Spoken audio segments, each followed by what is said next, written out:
I'm David Boreanaz with the Cast of SEAL team, and we have an important message for returning vets. We want you to know if you're struggling to cope, there's help. It's just a phone call away. The Veterans Crisis Line is staffed with experienced professionals who know your struggles. We know there's no greater sacrifice than service to our country. Your service is important. Your life is important. For vets and their families, the Veterans Crisis Line is here to help. 24 hours a day. Please call.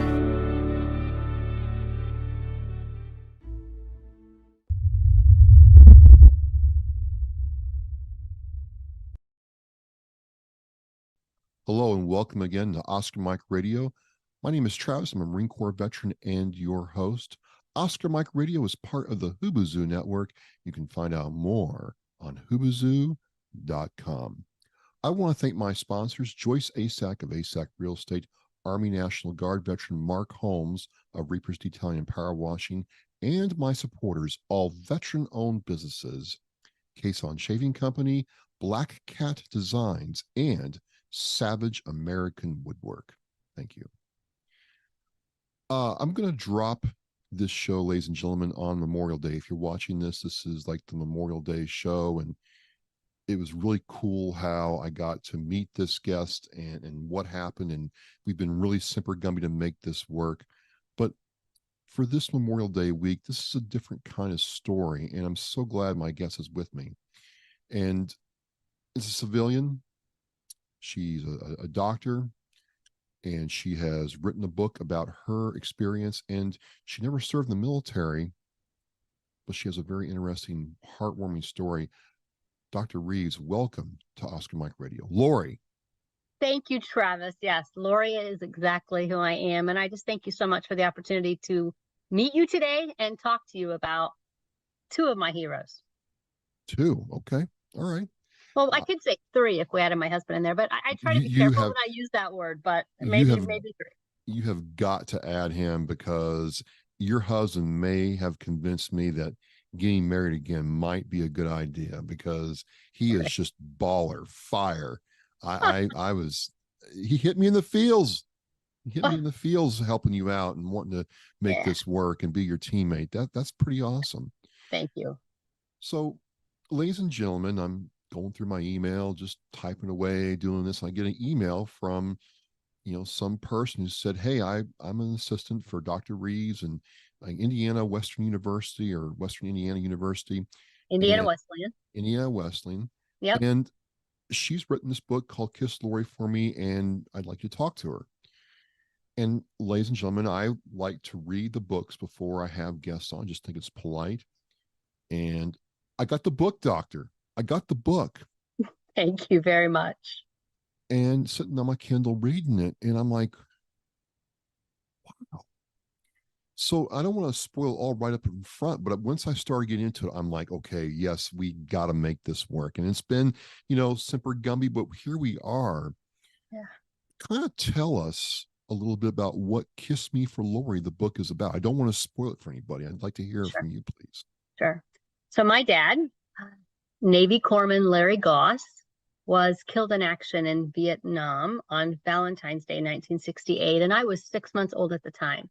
My mom, Marty, was adamant about making sure that he was never forgotten. And so in our home, talking about him was never something that I was hesitant to do, and she definitely was never hesitant to tell me about him and to take me to his grave, to let me know how much he loved us. But what convinced me of that love were the letters that he wrote to my mom from Vietnam.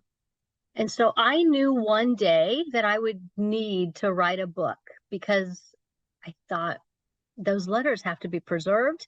At that point, I knew I wanted to have a big family and thought if my children tried to keep those letters, how are they going to decide who gets to keep them? So I thought I would just write a book for our family that would have all of my dad's letters, my mom's letters. Also, they journaled to each other every single day. They each kept a journal because they thought when he came back home, they would be able to sit down and share with each other what they had experienced while they were apart. So I was going to name this book, Finding More Than My Father, A Corpsman Never Forgotten. It took me 6 years to write the book. Had a publisher who said to me, I think that name's a little long. So I put it on Facebook. And when you put something on Facebook and you ask, I think I have 3,500 followers, you get a whole lot of different answers. And so really could not land on a perfect title. My publisher said to me that his wife was really good at creating titles and that she would read the book. She called me one day. I was at Indiana Wesleyan University in my office. I'm a social work professor there. And she said, Lori, I know what your book needs to be called. Kiss Lori for me. And I instantly started to cry. And I told her that the book couldn't be, and I don't cry easily. And so I told her the book couldn't be called that because this book's not about me. It's about my mom and dad. It's about their love story. It's about their legacy.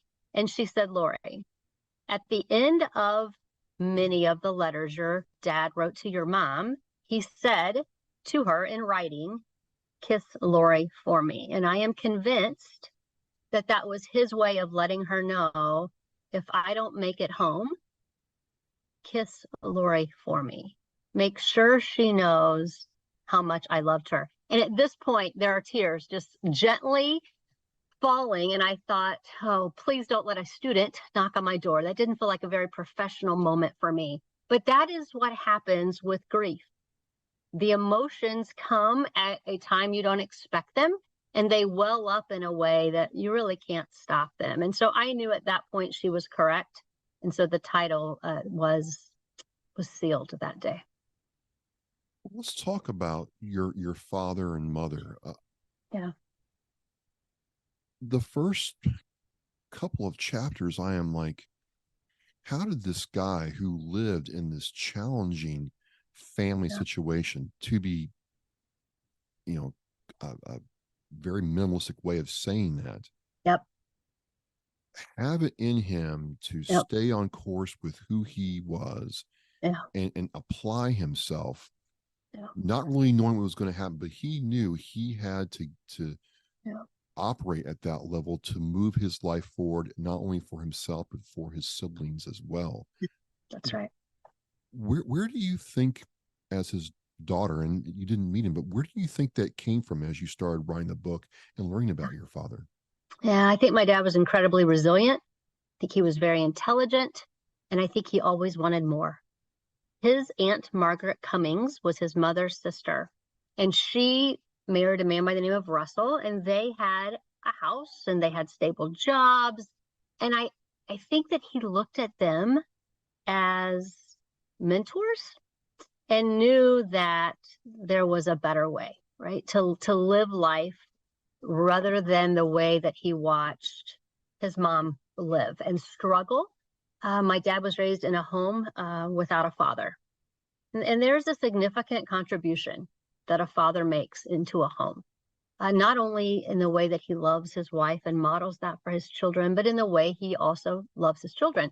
And I think that my dad had incredible genes, right? He wasn't raised by his biological father, but there were definitely some good genes that he inherited from both his mom and his dad. His mom was a very hard worker. Now, she had some challenges, and those are very clear in the book. But my dad, everyone describes him as a little boy and an adult who always had a positive disposition. My Aunt Marge asked me to take her reel-to-reel home videos and put them to digitize them. So my friend and I spent hours doing that for her. I was in the middle of writing the book, truly did not have time, but I knew it was the right thing to do. I wanted her to see them. She's now 95, and I knew she needed to see them one more time. And in the midst of her home videos, right, she had 3 of her own children. There was this video of her daughter, Donna, my dad's first cousin, and my dad and his little cousin, Philip. And my dad is like dancing, kind of doing this little spin around in the yard with this big smile on his face. And I thought, that is who people described to me. This person who had a plan B, got up every time life knocked him down, goal-focused, driven, and was determined to have a life for his family, for his wife and daughter. And he had desired, another child. They wanted a boy and a girl, my mom said. He was determined to give us what he didn't have, but what he longed for and knew that people needed, which is security and love. It was kind of like to a time capsule. You know, when I was in the Marine Corps, we didn't have cell phones. Email came at the end of my tour. So Okay. you use pay phones and collect calls to call home a lot of times. Yeah. But what got me was, you know, he gets into Navy boot camp. He goes to boot camp.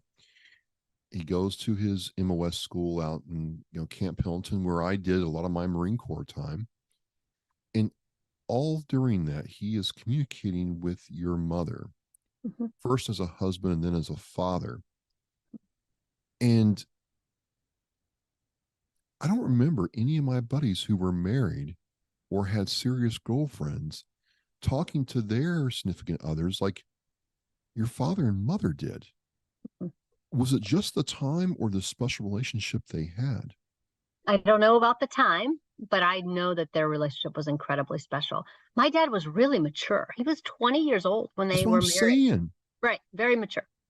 My mom was 21, and my mom will tell you that he just swept her off of off her feet. She had a boyfriend. So the story of how they met is pretty cool. It's in the book. We don't have to Right. spoil it.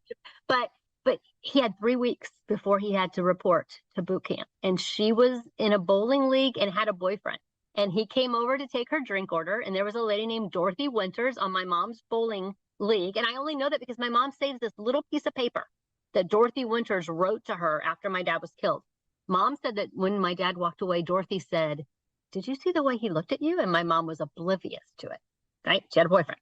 And he came back and said, "I don't have a lot of time, but if you want to improve your bowling game, I'll give you free lessons." She went home, broke up with her boyfriend that night, and they were inseparable, right? So first love, I don't know, but meant to be for sure.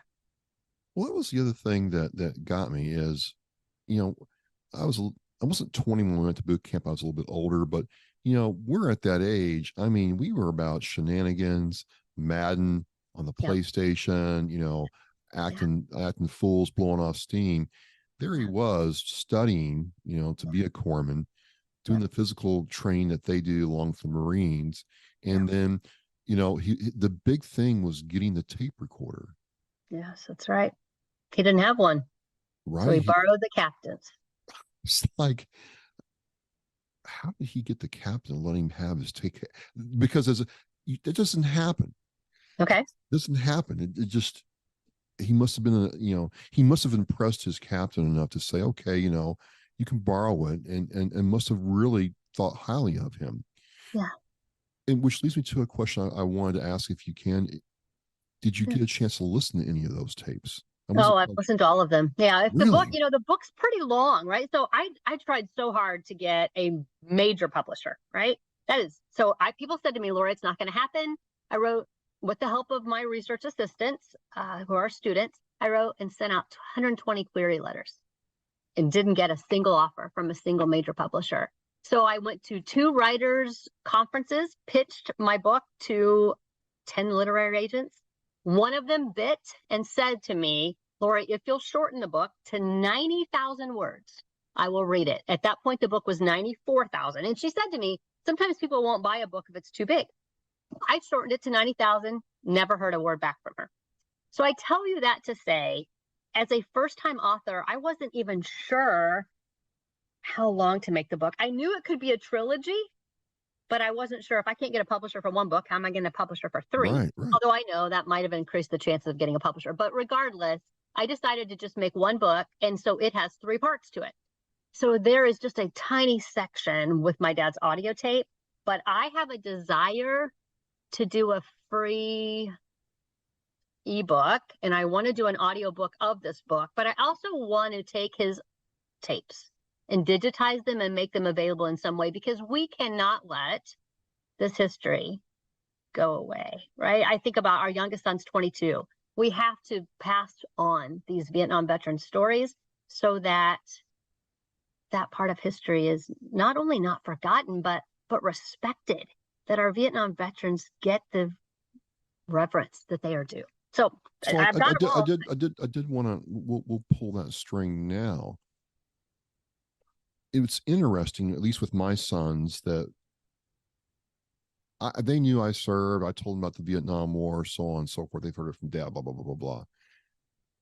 It wasn't until they started playing Call of Duty when the Vietnam campaign, they started asking me hard questions about, what was actually going on. And it really got me. I'm like, it's pretty sad that a video game is doing the job our schools could be doing or I could be doing. Yeah. What's it been like? What's it been like having, your young research assistants and your children see this work come together?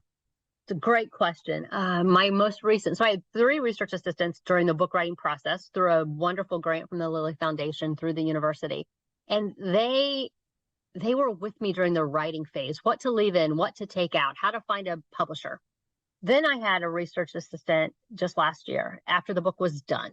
And she said to me that her mom found it fascinating that she was under me in terms of a professor, because the girl, her name's Michaela, apparently had some sort of aversion, might be too strong of a word, but negative feelings about military. And Michaela started with me and read the book and came to me and said she had no idea, right, what our Vietnam veterans went through, that she developed this respect and different feelings about our military because of the book. Now, that was when she first began with me at the beginning of the semester. Then in about the middle of the semester, she comes to me and she said that her brother had enlisted in the military and was going to be leaving for boot camp. So I tell you that to say, she's a perfect example of how someone can have their own perception of something until they really encounter a person that's experienced it, right? And with her, from her encounter with my dad through this book, she thought she wanted to work with the elderly as a social worker. She now has some desire to work with our veterans. How cool is that? That's fantastic. That's fantastic. What's been your children's reactions to the book when they read it? It's a great question. So we have 5 children.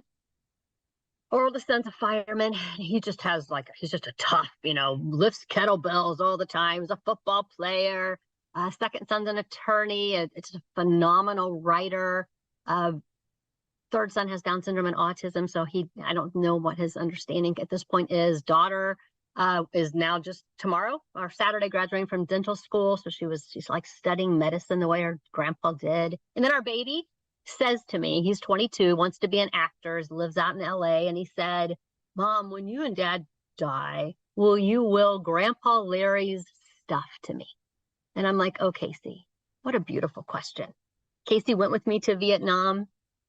He looks the most like my dad. And the weird part, weird's not probably the word I want, cool part, fascinating part, magnificent part is that my mom, who knows my dad very well, better than anybody, will tell me that she sees different traits of my dad in all of our children. Really? Absolutely. And she'll exactly point them out and tell you, like, my dad loved George Carlin. My oldest son loves George Carlin, right? He wouldn't have known that. My second son will call his wife darling. On her cards, he'll write darling. My dad always called my mom darling, right? I mean, Casey loves to sing and dance. Now, my dad loved to dance. I have a videotape of my mom and dad dancing. I mean, it is precious, right? So he lives on. He lives on in my mom's heart and memories. He lives on through me genetically. I know I'm a lot like him, and he lives on through mine and Eric's children. And now he has 5 great-grandchildren and a 6th on the way. Awesome, awesome, awesome. There's this aspect of love throughout the entire book. Yeah. Your father loved his siblings. Your father, fell in love with your mother. And then the interplay of him being in Vietnam, landing and telling her about it, and her telling him about stuff going on in the house and where they're living. Yeah. And for me, Lori, I'm about almost halfway through the book because I started understanding kiss Lori for me. Yeah. And I just wanted to tell you that I'm like, oh my word. Kiss Lori for me is the last thing he wrote. Yeah. And it really changed the entire perspective of the experience for me. Yeah. Because I didn't quite know when that last time would be. Does that fuel desiring you to really live life to the fullest? Yeah. And to really do this to honor your father's memory? Yeah, it always has. And I don't even know how I can say that that as a child it did, but I promise you it always has. My mom would say to me, Lori, your dad had it worse than us, I think is the way she would say it. Like, he didn't get to enjoy watching you grow up. He did, he missed out on so many things, but you and I, we still have each other, right? And we have to make the most of every moment. And so I really believed it was my job to live life for the both of us. It was hard for me to watch my mom come to school events sitting by herself, right? I knew how much he loved her. And so as my mom has aged, right, her care internally feels like my responsibility. I never wanted her to be sad. I always wanted to make sure that as much as it was up to me, right, that I never grieved her. So I probably wasn't a typical adolescent. I didn't drink and party and get in trouble. And I probably a little more mature than I maybe my peers in some regards. But in my mind, I was going to do all of the things that he would have done had he have lived. And he had a ton of energy. I have a lot of energy. And so it was just like, okay, like, I'm going to do this. I'm going to live for both of us. My doctorate had everything to do with that. Blood makes my stomach squeamish. So I knew I wasn't going to be a nurse or a medical doctor. And so I knew someday I was going to be Dr. Goss, because he would have been had he have lived. There's no question. So in 6th grade, I was supposed to have a teacher. She was sick, so I had a substitute teacher all year. That teacher, I told her that my dad was going to be a doctor and that I was going to do that one day too. And so she had me write Dr. Goss on every school paper that entire school year. What a profound impact that teacher made on my life. Because not only did she have me write that, right, so it could come into existence, I still live in the same community, and she would see me as an adult and she would say, "Are you Dr. Goss yet?" And I'd say, "No, Mrs. Hubbard, I have 5 children." And she'd say, "Then it's just not God's time. Someday it will be." And so I guess I tell you, I did it for him. And then I had to at some point I had to shift. Okay, Laura, it's okay if you like live for some things you want to do in life. But I think my dad and I had similar interests. So it wasn't like I was choosing what he would have done over what I would have done. I think I'm enough like him that our interests are very similar. Having a family, loving a family. My dad loved people. He was kind. He was generous. He had a strong work ethic, a lot of energy, right? I used to wonder where I came from. Not that I knew I came from my mother, but my mother is sweet. She is kind, and she wouldn't tell you if something was like needing, like, she got dentures. They did not fit. She wouldn't tell them. She wouldn't tell the dentist. She'd like, "Oh, it's okay." I'm like, "Mom, like, you can't eat." "Oh, it's okay." Well, I am assertive. I have this fire in my belly, and I don't know where it comes from, but now I know, right? It is clearly my dad's genes, no question about it. So let's talk about that a little bit. It's one thing to hear about your father from your mother and people who knew him. What started happening to you when you got to read the letters? You talk about you talk about that in the book a lot. Yeah. And there was this, sense of discovery, Yeah. but validation of what you've already been told, because you didn't know him at all. That's right. What was going on with you as you started going down that road?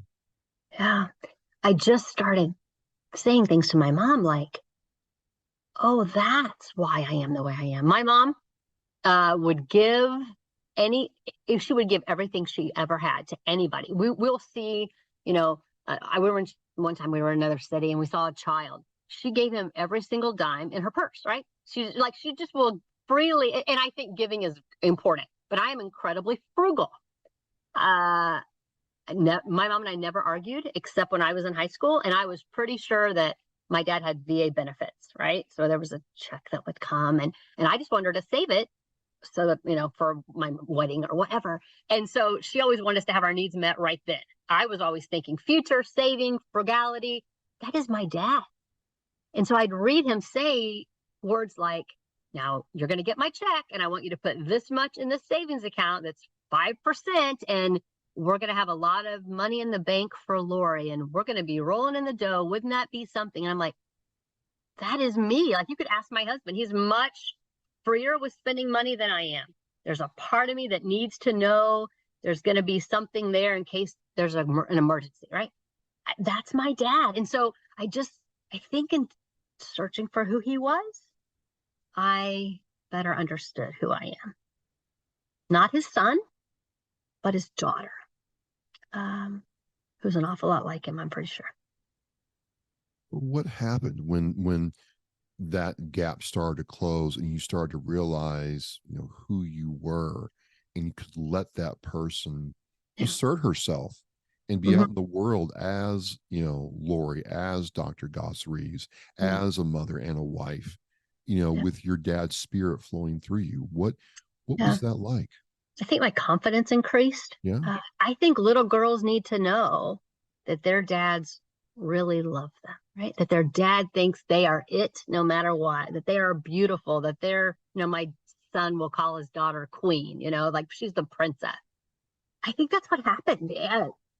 For my mom to tell me my dad loved me was wonderful.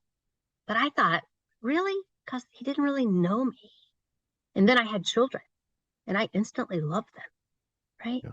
And so then I started realizing through his written word how much he truly, really loved me. There's a picture, it's on my mantle, so I won't get up, but it's also in the book. And it's my dad holding me. It's right here. And oh, yeah. Oh, my mom gave me this for my birthday one year. And I looked at that picture and I'm like, the look on his face, Like he's totally enthralled. He's totally focused on that life in front of him. Absolutely. That's you. And I think he knew that he was going to be a hospital corpsman, right? He knew once he was assigned to the Marines, not on a ship, like he was hoping the war would end, right? Yeah. Before he ever received his orders to Vietnam. But once he received those. So I said to my Mom, where was this picture taken? And she said, oh, it was in the apartment above Aunt Marge's garage. Well, that was after he got his orders to Vietnam. So once I was able to piece together the date of that photo, I have to wonder if he wasn't looking at me with all kinds of thoughts, right? That really his legacy lied in this baby. And that sounds maybe people think that's extreme. I think it's profound. That if he didn't make it home, would there be another person in a father role in my life that would love me for him? Would there be someone that would play a role so that I didn't have an absent piece of my father like he did? I don't know what he thought. Education was the key for my dad. He knew that education was the key. And I think it's pretty remarkable that he wanted to go to Ball State University. He was enlisted. He enrolled in Ball State. He was supposed to go. I didn't want to go to Ball State, to be honest. I wanted to go to a Christian school that was in our hometown. And I got accepted to that school, but my dad's VA benefits wouldn't cover there. It would only cover a state-supported school in the state of Indiana. So I went to Ball State. And so the education that I received for free, I guarantee you my dad would have had financially saved enough that I would have been able to go to college anyway. But because of his death, I received my bachelor's and my master's degree completely free through that VA benefit. It unlocked a lot of doors for me. And I just am so thankful that he cast that vision in my life of how important education was, because that was going to be for him the way he was going to reach a lot of his goals. So you start off with this educational journey. You become married, you become a mom 5 times over. You're working, you're grinding. And then comes the day where you're going to walk and receive your doctorate. Yep. I'd have to think, I don't like assumptions, Lori. Yep. But I have to think in some level, when you're walking down the aisle and up the stairs to get your degree, he was with you, wasn't he? And every single thought. As I stood on that stage, and they do a pinning ceremony with your Right. specific. Literally, he was in every ounce of my mind. He was my thought that day for sure. Because it wasn't just for you, was it? As you It said, wasn't for me.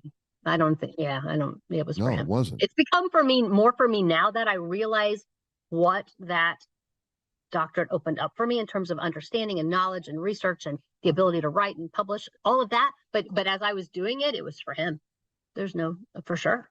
I mean, I'm real goal focused, right? So it's like, okay, I want to have babies, and I want to, then I'm going to, and literally when I was doing this book, I found this piece of paper. I mean, literally about that big. And it looked like my handwriting would have been maybe junior high, because the handwriting was kind of not at all my current, like the way I write. And it said like goals. Write a book about my dad, get it published, get a monument in our town for my dad, get my doctorate. Those were my goals when I was young. He just, I don't know.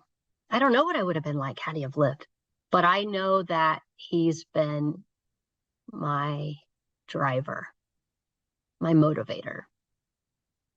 I appreciated the book and the story behind it, because so often, the Vietnam stories I've read are, we're with our unit out in the jungle. There's a helicopter book called Chicken Hawk by Robert Mason that I really like a lot. But I felt that, we need this kind of story too, because so often we never really understand the cost the mothers, the daughters, and the sons left behind face. Yeah. And Kiss Me for Lori does that. And again, for me, it really came to focus when I realized, oh my God, Kiss Me for Lori is the last words he writes, and his daughter's on his mind. Yeah. And so to me, there's an element of, you could have kept this to yourself, maybe just shared it with your family, and that would have been appropriate. But I do wonder, when you got the book written, what made you decide to share it with us, the rest of the world? This book took on a life of its own. It really started out as just being, I want to share my mom and dad's love story. Yeah. But there's so much to my dad's story that I want to make very quick for your audience. But my dad was missing in action for 21 days. So as I grew up, my dad's mother and my dad's grandma never believed that he was really dead. So there's an essay in the book. Again, my mother, how brilliant is it that she saved, my mother threw nothing away. She still doesn't. And she saved all these school papers. So I'm doing research for the book. My kids are grown at this point. I finally have time. And I find this essay from 4th grade called My Wish. Had a male teacher for the first time in my life that year. And I write about my wish is that my dad would come home. And I say he was a doctor, so he may have been taken, because that was what my family believed. Missing in action. The telegram said, your husband may have been taken by hostile forces. So every year on my birthday cake, my wish was that he would come home. I really used to believe that he was going to walk in that door and make my life all better. I needed him to walk in that door and make my mom's life all better. And then I grew up, right? And I realized he's probably not coming home. But I really didn't completely let go of that fantasy till 1995, when, through the help of a colonel in our local Marion town, he found Dr. Jerry Behrens, who was my dad's battalion surgeon. Dr. Jerry Behrens tells me that he identified my dad's remains. So my dad and 9 Marines were left on the battlefield, on a ridge in Vietnam, hot. We could go on, and we don't need to, but imagining the condition of those bodies leaves no one questioning why my mother did not have the casket open. But the telegrams had missing pieces to them. They never really told my mom how my dad was killed. So I needed to go to Vietnam. And I always said, I'm going to go to Vietnam one day. So through a faculty scholarship at Indiana Wesleyan University, I was able to go to Vietnam. I did a research study while I was there on Gold Star children from the U.S. and what they call children of the martyrs in Vietnam. So adults who lost their father in Vietnam. And while there, wanted to climb the ridge where my dad was killed. And my husband, Eric, was with me, Dr. Behrens and his wife. I wanted to be left alone. I wanted to find the exact spot where my dad was killed. I wanted to lay there, and I just wanted to feel his presence. Well, that was the hardest trip I've probably ever taken in my life. And I felt his presence, but we couldn't find the exact spot. Like the Marines described a hill and a valley and then another hill. There were hill, valley. I couldn't figure it out. Are we on the right ridge? So I got to go back a second time. 6 months later, no desire. Went back a second time to Vietnam. And then came home, and a man named John Edwards said to me that I needed my dad's entire military packet. I got it before I went to Vietnam the second time. Saw for the first time what looked like a report, almost like an autopsy, though I don't know that you could truly do an autopsy, but it actually showed like where my dad was injured. It showed an arm and then on the neck. And I needed to put it away. And then I opened it back up a little bit later, and there was a missing in action report that said that my dad hit the ground when the mortars landed and was later seen hit by 2 grenades, no signs of life noted. I remember it was 3 a.m. or so. My husband's asleep, and I just like sat here just in utter shock. That was what my mom had been looking for, which not that document, but the answer. Like, how was he killed? And so in 1999, and I'm backing up a little bit, one of my dad's corpsmen connected me to a man named Doc Marty Russell. My dad was the senior corpsman. He had 10 corpsmen that were under him. Doc Marty Russell told me that at twilight, after the mortars, he must have went unconscious or something. And at twilight, he saw my dad's body and another in the position of shielding the body of a Marine, and both of them were dead. And I thought, well, that's weird, because the people that I've met said my dad was killed by a mortar. So I didn't think a lot about it. Fast forward several years. And then I go to Vietnam, I meet John Edwards. And then on Facebook, I found a man named Arthur Sayward. And he spent the night on Valentine's Ridge. And he said that he went over to my dad's body and checked to make sure he was dead, and that he was in the position of shielding a wounded Marine. COVID then hits, right? This is all kind of happening. So for the first time, I'm not going to the university every day. I have time. My kids are raised, and I'm able to talk to 28 Marines that were there.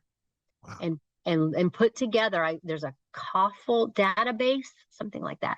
And I looked at like how were all the 5 that were missing in action, the 5 that were KIA, body not recovered, how were they all killed? Man by the name of Jim Lockwood, who was from India Company, helped me. My second son said, Mom, you got to find somebody that was there that can help you sort through all of this. And so Jim Lockwood helped me. And we both came to the same conclusion, that my dad was shielding the body of Frederick Bungartz, a 19-year-old Marine from Wisconsin. I am telling you, I would do this all over again. I never knew that my dad really, truly died as a hero, trying to save the life of a wounded Marine. I know that to be true now. And didn't he deserve for us to know? You know, I just always thought, like, why didn't he just come home to us? He promised my mom he was going to come home. And I just met a corpsman the other day at one of my Author Talk Vietnam Veteran Spotlights. And she said to me, when you're in battle, there's fight or flight. And some of the Marines flew, like they left. And your dad stayed. My dad and 35 Marines stayed on that hill. And my dad was killed. A lot of the Marines fought the next day. Their stories were never told. They were never awarded anything. This book almost took on this whole other piece of, I've got to give them a voice. They've got to get to tell their story. So there is a lieutenant by the name of Dan Mazolik. His full account is in this book. I am so thankful for the opportunity to give them a voice in the midst of this love story. Well, that's what really came to fruition to me.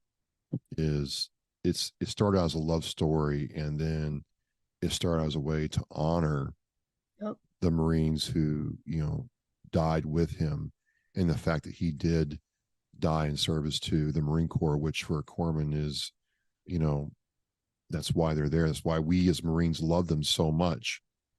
They might be carrying a pistol, or, back then it was a 45, now it's a 9mm, but that's all they have. Yep. but they're going to come get you if you're down. And so it just really left a profound effect on me that you honored your father's legacy this way, and that you were brave enough to tell the story and kept his memory alive in my fellow Marines. Thank you. Thank you. Thank you for taking the time to read this book. Thank you for serving. You know, for the rest of my life, every opportunity I get, I want the Marines, the corpsmen, whoever comes to an author talk, I want them to have the opportunity to share their story. I have no conscious memory of the way our Vietnam veterans were treated. My mom, I never had any inkling of it until I started talking to them, right? And the fact that some of them felt like nobody wanted to hear those stories. And so it's way past time, but it is time. Dr. Reaves, how can people get a hold of Kiss Lori for Me? So it is on Amazon. It's also available on other, like Barnes & Noble's picked it up, Walmart.com, but it's the most affordable price is on Amazon. Or if they want to host an author talk, Vietnam Veteran Spotlight, my husband, he's incredibly willing to drive me or fly with me. I want to share this book with anybody that is willing to have a gathering of veterans and let's just talk about truly the heroes that they were, you know. And I won't spend much time here, but this book also required forgiveness from me. And there's some things I left out of the book out of respect for some of them that were there. And what I realized in doing that is these were 19, 20, 21, 22-year-old men who were facing decisions in the midst of life or death.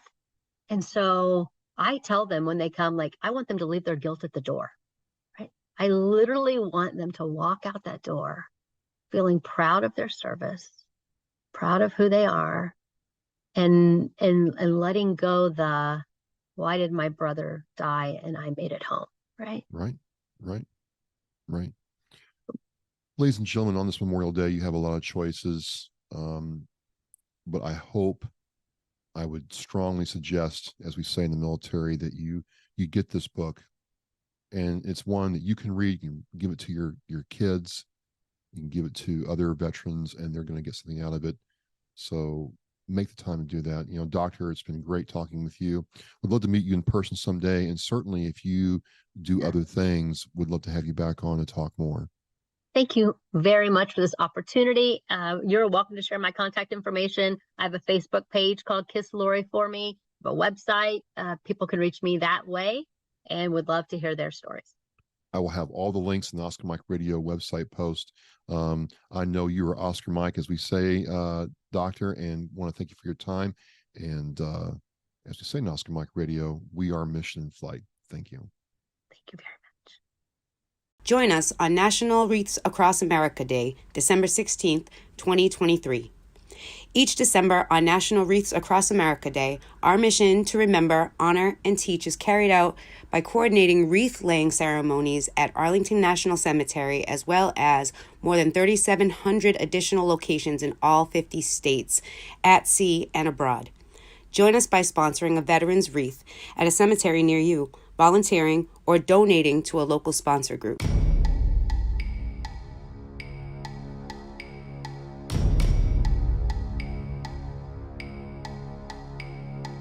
Thank you for listening and watching Oscar Mike Radio, where our active duty service members and veterans are in action and the mission is in flight.